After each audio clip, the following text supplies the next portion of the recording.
Hey everyone, it's Joe from Greenlight Sound and greenlightsound.com. And in this video, I'd like to go over a plugin from Waves based on Abbey Road Studios TG12345 console, really EMI who made it, TG12345 console. And this console is famous for a few reasons. First of all, it was used on the Beatles album Abbey Road, and it's the first and last album they used this console on. Their other albums were made on the old red consoles, which Waves also makes a plugin of. Also used on Pink Floyd's Dark Side of the Moon and lots of other classic albums. It was installed in Abbey Road Studios in November of 1968. And of course, Abbey Road, the album from the Beatles, was recorded in 1969. So at that point, the console was new. And it was a transition from the old red consoles, which were valve tube-based consoles, to this one, which is a solid-state console. And today I'd like to go over how we can use this plugin on drum overheads, because I find it really shines on drum overheads and really any stereo tracks, and I'll show you why that is in a minute.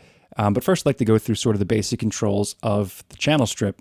It's laid out and functions differently than most standard channel strips. If you're used to sort of the SSL 4000E console sort of layout or more modern console, this does not look like that, so it does take some getting used to.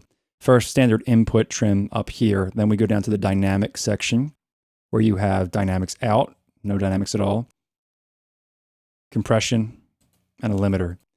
That basically just controls the ratio here, the compressor versus limiter. The compressor is a 2-to-1 ratio, so not a very hard compression. Limiter is 7-to-1, which is still pretty modest compared to most modern limiters. And again, out is off. This hold control takes some explaining. The compressor works differently than most compressors. It's a VCA, voltage controlled amplifier based compressor. Like a lot of channel strips have, the SSL is a VCA compressor, but unlike most compressors where you have attack, release, threshold, ratio controls, you don't have that here. You have a fixed attack time on this compressor of 1 millisecond, so it's a pretty fast compressor. You have 6 selectable release, what they call recovery times, which are release times. And those 6 are not listed in terms of any specific number, but they are: number 1, 100 milliseconds. Number 2 is 250 milliseconds. Number 3 is 500 milliseconds. Number 4 is 1 second. Number 5 is 2 seconds.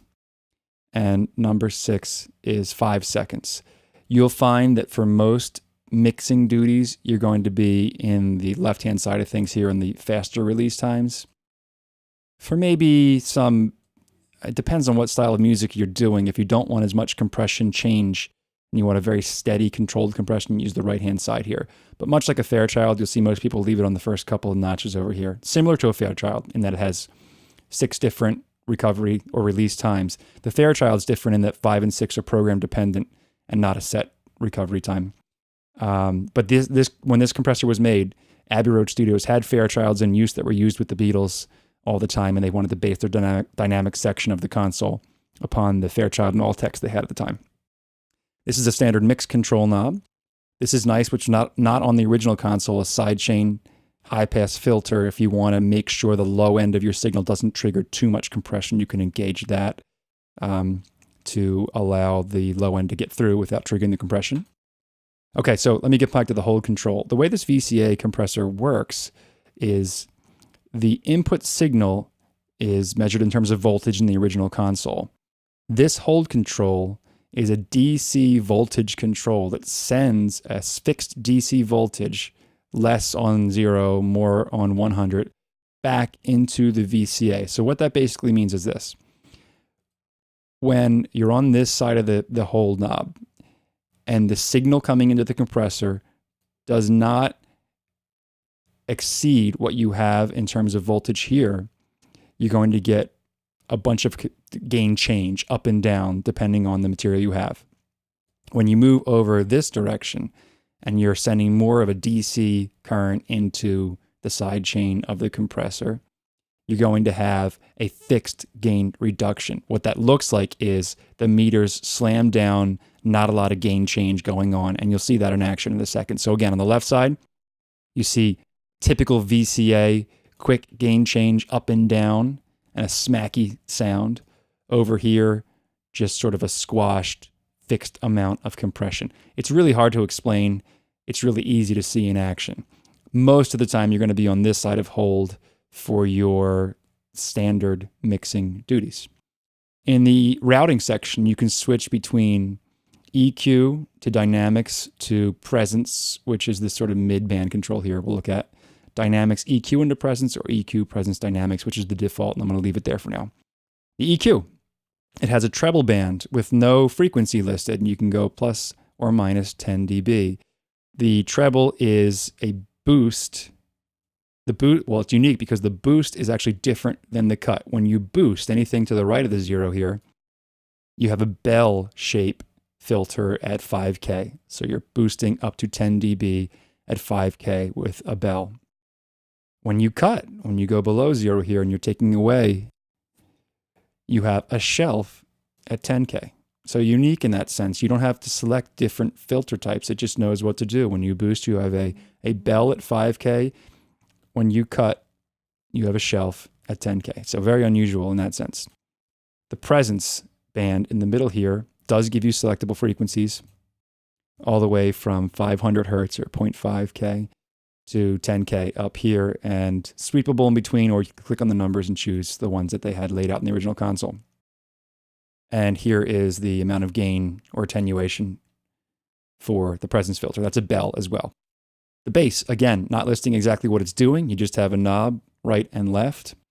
And the bass is actually a low shelf at 50 hertz. Now, you could mix very well without knowing that. You don't need to know that this is a 50 hertz shelf, or that you have a bell at 5K or a shelf at 10K up here. If you use your ears, you can tell what the EQ is doing, and you can just make all your decisions based upon that. So it's nice to know, but not necessary to mix with. Over here on the main console section, you have your meters, of course. The meters can be calibrated, so you can have, right now it's minus 18, which is the sweet spot for most plugins. I'll leave it there. You can change what 0 dB looks like. Minus 18 is the standard. You can choose duo mode, where the left and right side of the channel works differently here. Stereo mode links them mid-side too, which is cool. This changes the meter from an input meter, output meter to gain reduction. The spread control here is unique, and that's kind of why it works on stereo tracks. To the right, it's a mid-side matrix basically. You're raising the side signal and not touching the mids. To the left, you're lowering the side signals and not touching the mid. So it's basically a volume control for the side information, which is nice because it also maintains mono compatibility in that sense. Noise control for the amount of modeled noise from the desk. Monitor, you can monitor the left side only, the right side only, mono or stereo. This is cool. They modeled 2 different channels of the console, which have a little bit different characteristic. And when you use it on a stereo channel, you can actually hear the stereo image change a little bit by having different channels on each side. Drive, the sound of overdrive in the console. Phase switch, this is the bypass for the EQ down here. And your standard faders, which look like the originals. So on drums, here's the drum overhead track as I have it.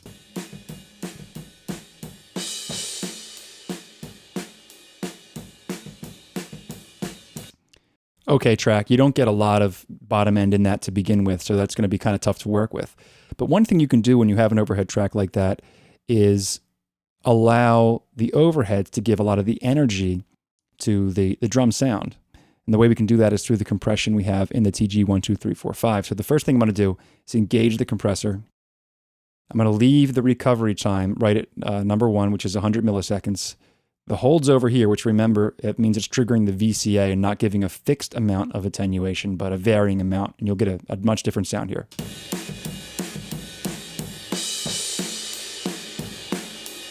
A lot of smack in that sound, a lot of punch coming through the drums, and it sounds over-compressed. But with the mix knob, that can actually sound really cool. What I'm going to do now is sweep this hold knob all the way over. I'm going to switch the meter here to gain reduction, and you can see how the meters sort of fly back and forth when you have it on the left-hand side here. And then once you start to boost up that hold and the DC current in our sort of emulated console here gets higher, you can see a fixed amount of reduction. And you'll get much less of that over-compressed sound. So here it is. I'll sweep the hold.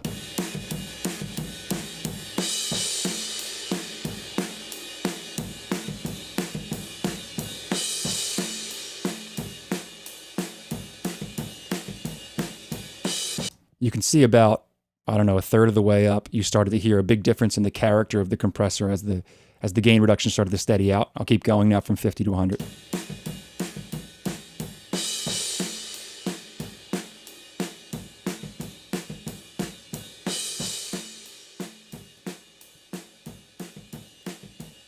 So that sound is basically just everything turned down. And you could compensate for that with your fader here. But I like the sound over on this side where we're getting that's unusual. You can see how the gain reduction meters are changing without any signal being fed. Wonder if that's a glitch. So on this side, you can see, you can hear much more of that punchy sound. Now we'll try the different recovery times.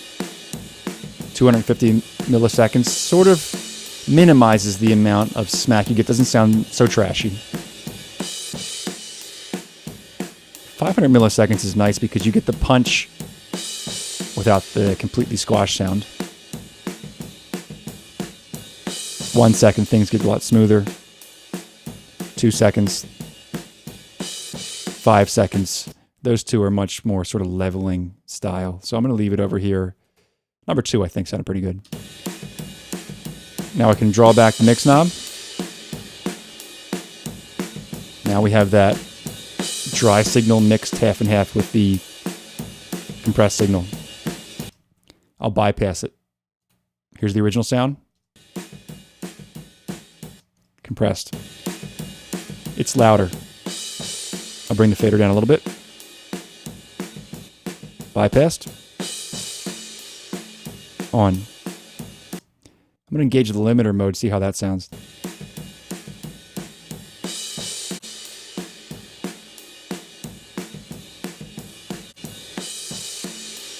Yeah, so it just brings it up a notch. I don't think we need it. I'm going to leave it in compressor.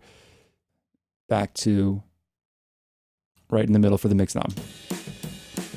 Now if I want to open in the top end of the mix, or the overheads here, I can boost that treble. And that gets kind of brittle and bright quickly. Bring it down a little bit. Nice. What I might do with the presence band here is bring it to around the 800 hertz range. And scoop a little bit of that boxiness of the drums out. Now this 50 hertz shelf, you can really start to hear the kick drum come out more if you push it all the way. I'm just going to give a little bit more here. Bypass the EQ. Nice. One more top end maybe. Now let's switch the routing and see if that makes a difference. This is now EQ into the dynamics and the presence band after. A little more dull. Dynamics into EQ into presence. And finally the default, which I kind of like best. Okay. I'm going to dial in a little bit of noise here. You won't hear it, but it might add to the overall sound of the console. Now, if I push it, that's really tough to hear. You have to turn the gain up on whatever you're listening on a lot, but there's a significant amount of noise when it's cranked at 100. Turn it down, leave it about there. Okay, now I'm going to mess with the spread. Turns the sides up. That makes it mono, basically. I think on drum overheads, just having a little bit of that spread turned is nice. Now the drive I don't like to use very much. The drive gets ugly fast. That's actually not too bad. Ah, right there. The cymbals crush it.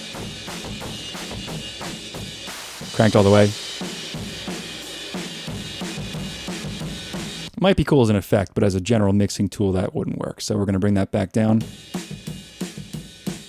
I actually don't mind a little bit of drive. Not bad. Now you can mess with the stereo image by changing these channels. See which ones you like best. I'll leave it the way it was. And bypassed. Here's the plain drum sound. Try to compensate for gain increase here. And engaged.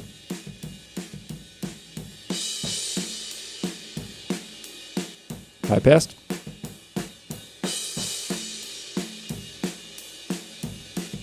So you can see the plugin really provides a lot of character to the signal. I mean, it's not a surgical plugin by any means. If you wanted the surgical plugin, you'd reach for a modern digital EQ like a FabFilter Pro Q, or even your stock DAW EQ would have a lot more control than this does.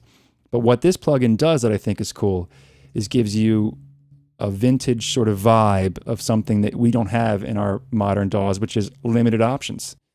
You know, you only have one treble band with fixed frequencies. You have this presence band where you do have some selectable frequencies, a fixed bass band, and a really unique VCA compressor. And that's really all that you have to work with a few other tricks to play with.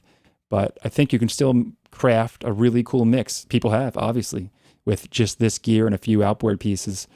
And I like sort of the limited mindset and the vintage vibe it brings. And you could use this across a full mix and see how it turns out. But for drum overheads, I think it really works well. So again, this was the Abbey Road Waves TG12345 console emulation on drum overheads. If you guys have any questions or comments, let me know in the comments below. Don't forget to subscribe, and I'll see you in the next video.